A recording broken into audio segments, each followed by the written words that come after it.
Good evening. My name is Andy Goldstein. I'm a teacher at Omni Middle School and the proud parent of a 7-year-old daughter who attends one of our public elementary schools.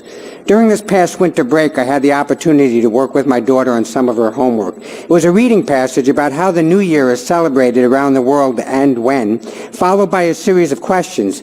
My daughter taught me how to do the homework. For each question, she was to find the text citation in the paragraph that contained the information that answered the question.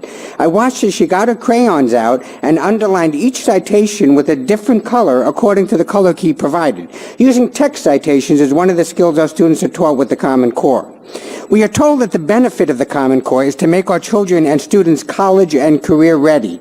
Although there is no evidence that the Common Core standards actually do this. They have not been field tested before being adopted, as is the common practice with new standards. The Common Core, we are told, is preparing our children for 21st century careers.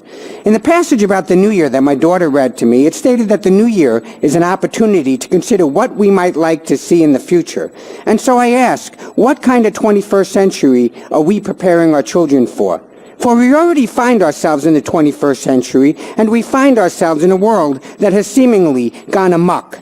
The financial collapse of 2008 showed us a financial system of the rich, by the rich, and for the rich, a rip-off economy in which greed rules, a Wall Street and banking system that packages fraudulent derivatives to create a real estate boom and then causes a collapse. And when the banks and other financial institutions go bust, they are bailed out and made whole, and the average homeowner who bought a home, perhaps for the first time, is stuck with an inflated mortgage for life. We witness a world in which our banks enslave college students with exorbitant interest rates and loans to go to college, and which they will then struggle to pay off for the rest of their lives. And we witness a world driven by corporate agendas to maximize profits and market share without regard to the common good. We watch corporations move their monies offshore to avoid paying taxes in our own country, thus hurting the common good. We watch as they move their operations to other countries to pay as little as possible to their employees. We watch as these corporations have their highly trained employees in this country train those from other countries who will work these jobs for significantly less. And when these employees from other countries are trained, the employees who train them are fired.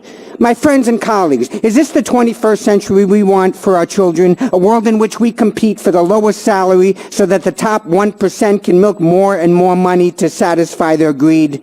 I think not. For we are on the cusp of a paradigm shift. The world in which greed and exploitation rules is passing away very quickly.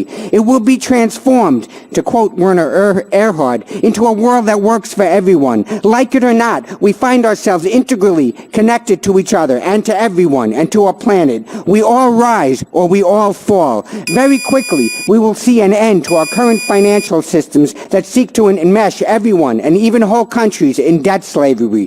We will see the rise of new technologies that offer free energy and new healing modalities. We will see the rise of a true global prosperity as we recognize that we all must help each other because truly we are one and one planet. We will see a world that is truly fair because the needs of one are the needs of all. A 21st century is emerging, one in which the true curriculum is helping each other so that we all rise together. This is a 21st century curriculum that's worth teaching and learning for. Thank you. Thank you.